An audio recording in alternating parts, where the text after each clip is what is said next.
Hello, everybody. It's Scott Bunce again. I'm here today with Lora Chatman, and I'm really excited. Now, normally what I do is I bring a speaker on after they've come and spoken to our Vistage group. But I've had a chance to meet up with Lora. I was so inspired with what she does.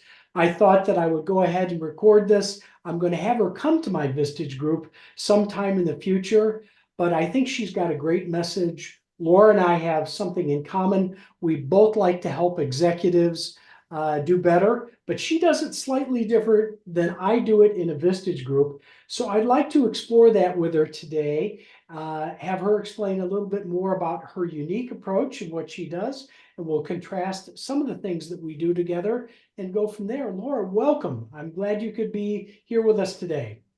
Thank you so much, Scott, for having me. I'm excited. Absolutely. Why don't you start out by telling us a little bit about your background, and then we'll launch into what you do and how you do it. Absolutely. So I am originally from Chattanooga, Tennessee, moved here in 2015 with my husband. And background-wise, I started off as an actress. In fact, I actually still am an actress. I have over 18 years in the industry.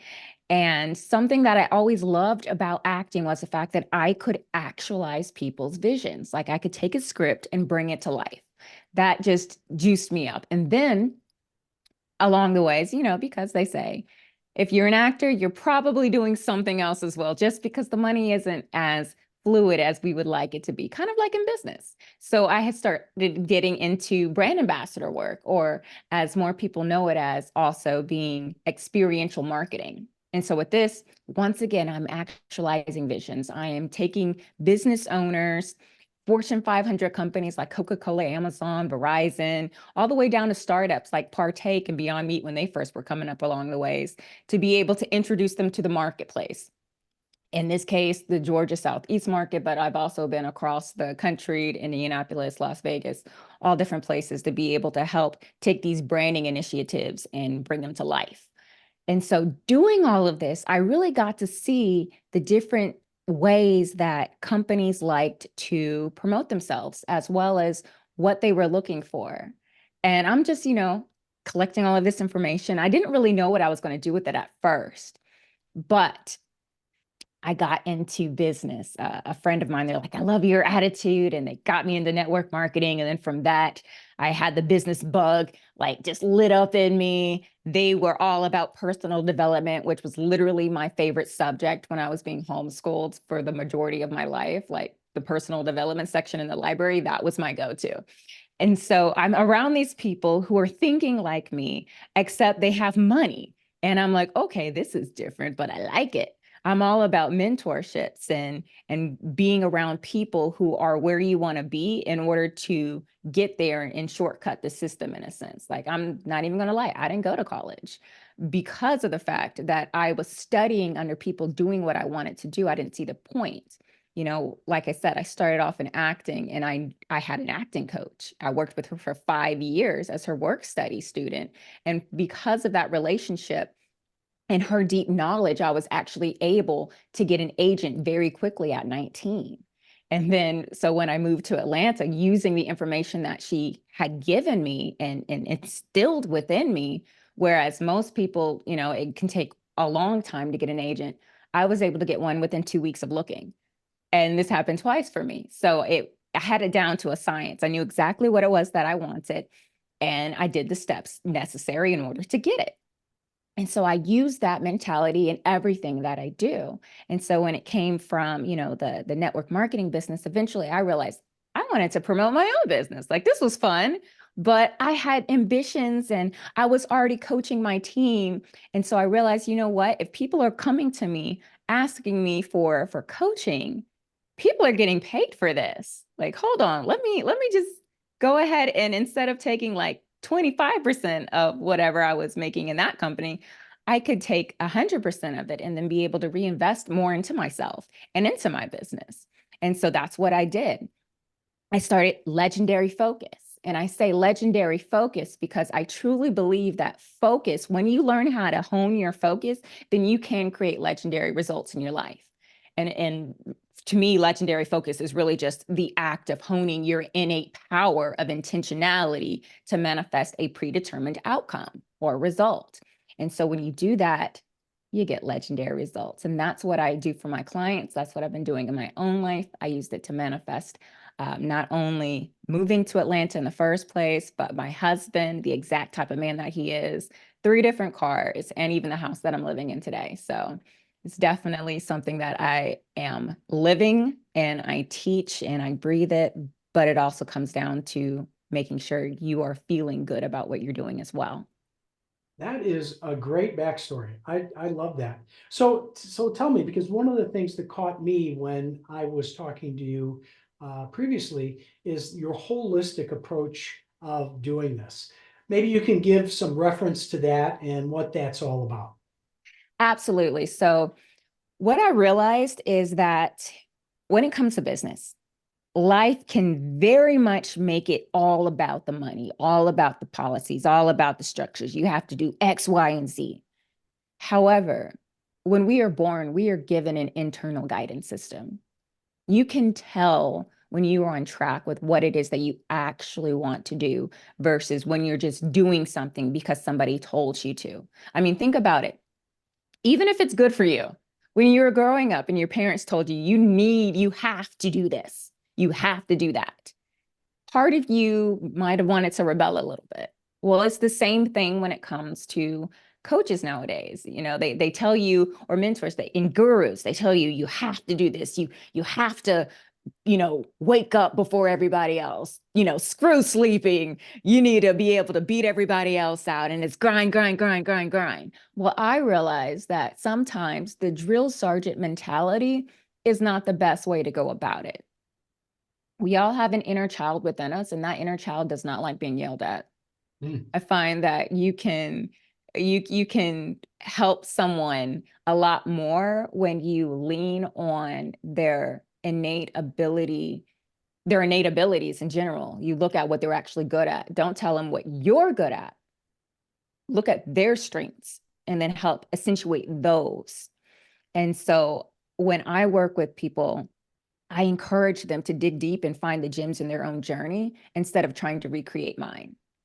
I also like to make sure that they are feeling good about what it is that they actually want to do. I created a whole program called Feel Good Fame because so many people were chasing after success that they never defined. Mhm. What is your version of fame? What does that feel like? What does that look like to you? And now once we get focused on what your target actually is, something that actually makes you feel good, then you're going to want to do the steps to get it. If you don't like it, you're not going to do it. And so the more that we can make it something that people organically want and is an actual expression of themselves, the easier it is for them to actually want to keep their business and move forward in life. So Laura, I love this holistic approach and finding out maybe the inner why and why it's better than just grinding out to business to do business. Uh, is there an example of one of your clients? I'm sure there's confidentiality, but is there a story that you can tell about a client that you were able to help them and how you felt through that process and where were they struggling and how did it come out on the other end? Absolutely. Okay, so I can't say names, but I have a client who wanted to start a mentorship program. He was already mentoring children and literally like out of his own pockets just because he really, really wanted to. And he's like, you know what? I feel like this could be a business. Can you help me out? All he had was that he liked to mentor people and he wanted to turn it into a business and he had the name. And so I'm like, okay, well, we had a session and I told him, tell me what it is that you really want. And so he started painting the picture, but he was dancing around. I could tell he was dancing around the bottom line of it. And I was actually able to pull it out of him. I say, in life, everything is frequency and vibrations. And if you can sync up with somebody's frequency, then you can really see their essence. You can see and get what they're trying to say. It's why couples can like read each other's minds at times. And so I like to get on that level with my clients. And so as he was speaking, I start seeing this vision that he's painting. And so I start speaking it. And he's like, oh my gosh, that's it. Yeah. It's because it wasn't just a little mentorship program. He wanted to create an academy. And then it wasn't just an academy. He wanted to create an internship program afterwards and eventually an entire lab. So there was so many layers to this vision that he had that he was afraid of admitting because he thought that if he said it out loud, somebody would say, "You're thinking too big." Mm, And so I gave him permission to think bigger. I let him know that it was okay to go after those desires of his heart. And because of that, not only did he change up the structure that he wanted to do, he's now working towards the big vision. And even though there's incremental steps, he still has to go, through the process of building everything up. He's now excited because he knows where it is that he wants to go. Instead of, building out a small vision for 5 to 10 years and then trying to figure out, okay, how do I scale it? If you think about the scalable thing in the beginning, and then you just work your way incrementally up to that, then it's a lot easier and it's a lot smoother of a transition. yeah, instead of taking it all down at once, that makes a lot of sense. So, in your mind, what makes a really good client? If there was a profile of somebody that was going to come to you for what you do, what would that profile look like? So a really great client for me would be somebody, one, who's coachable. If you want help, then you need to actually do the steps that I suggest. And another core element of a good client, I would say, I do like working with people who have worked with coaches before, even if it's not in a business sense. Like if you've had like I said, an acting mentor or a sports coach, you know, if you respect the idea that sometimes you don't know everything, and that's okay, and that you can lean on other people for their understanding and for their resources and their guidance. And even though you don't have to do literally everything, because I'm not a dictator, it's a conversation. So someone who is open to say, you know what, Laura, I like that suggestion, but I want to go in a different direction. Or if that's the case, let me know. So someone who is honest, not only with me, but with themselves. So you need to be honest with yourself and me. You need to be coachable. And then I love creatives. If you already have a passion that you're good at, something that just makes you come alive when you're doing it, so you don't actually feel like you're working, those are my favorite clients to work with because one, the passion's already there. I don't like working with people who are literally just in it for the money and they don't even care about the subject that they're teaching. Like I need real subject experts who are living what they teach. Love it.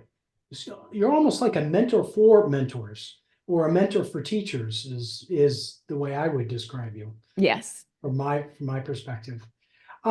Everybody to the where they get to the point where you are in your life and your career has had some adversity along the way. What was some adversity that you had to get over, what maybe you learned from that helped shape you? So I had a lot of industry trauma. And I say that to clarify. Let me clarify, because I know a lot of people, when they hear the word trauma, their mind can go so many different places. But when I say industry trauma, I'm specifically talking about when it comes to the acting industry, you have to audition in order to be booked. And then when you audition, you may never hear back from the casting director, and you're just left in limbo until you see the commercial that you auditioned for on TV with somebody else in it. So there's a lot of, was I good enough? And when I first moved to Atlanta, I looked in the casting room and what I'm waiting to be called is like to my left and to my right, everybody looked the same. They all had this, log flowing hair, curvilicious, and they just had this vibe and like full on makeup. And I'm a pretty, casual, kind of girl next door kind of look. And it drove me crazy the first couple of weeks that I was there because I wasn't booking and I was feeling super insecure about myself. And I had to remember what my acting mentor would tell me. She would say, Laura, don't be a sandal trying to sell a boot. And so I had to stop trying to be like these other people, which was making me feel insecure and making me second guess myself. and lean into who I actually was, because I wouldn't have got the audition if they didn't see something in me in the first place. And so being able to take that when it came to business, because at first, once again, I didn't have a college degree, so instantly I'm thinking, oh my gosh, people are not going to respect me. I have a very young face. People can't tell I'm in my 30s. So, I'm walking around here with this baby face, no degree. I know I have information because people ask me for it, but then when I promote myself, I didn't feel like I had the accolades. And so I felt like an imposter. And Hmm. I feel like a lot of people go through this imposter syndrome. And so I would do launches back then, and I would get super excited about them, but then I would tank either when it came to the pitching or when it came to even just asking people to come, because I felt like I was bothering them. Once again, I had this worthiness issues, and my husband, he noticed it in me. And my rock bottom moment was when he told me that he couldn't rely on me. Mm. And it really stunned me, but I knew he didn't mean it in a negative way. He actually retracted what he said after he noticed that I took it the wrong way. But it was because he said he couldn't rely on me because I couldn't even rely on myself to follow through. Mm. He actually had some vision there, huh? I had to do the inner work Yes. and really stop looking at everybody else and figure out what it was that I wanted. I had to be the coachable person that I like to work with. I had to become that person. I had to actually start doing the things that the people around me were suggesting, even when it was uncomfortable, Mm. even when I would get scared. I had to start trusting myself to say what I wanted and to tell people when I didn't like what they were doing. I had to be the person to show up for me and to actually love myself enough to go for it full force. And so when I started doing that, that's when things really turned around in my business and in my life and in my marriage. It's a big leap of faith, but it leads to some amazing things, doesn't it? Oh, yeah. So, Laura, you do an awful lot, and I think you've got an awful lot to offer your clients, and as a speaker. How do people get a hold of you if they want to learn more about what you do and yeah, explore working with you? Absolutely. So all you have to do is go to legendaryfocus.com.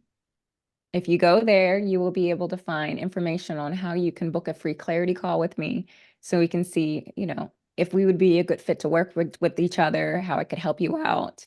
There's also a link on there to be able to get to my Feel Good Fame Masterclass, which you can also search anywhere for Feel Good Fame, and I'll pop up.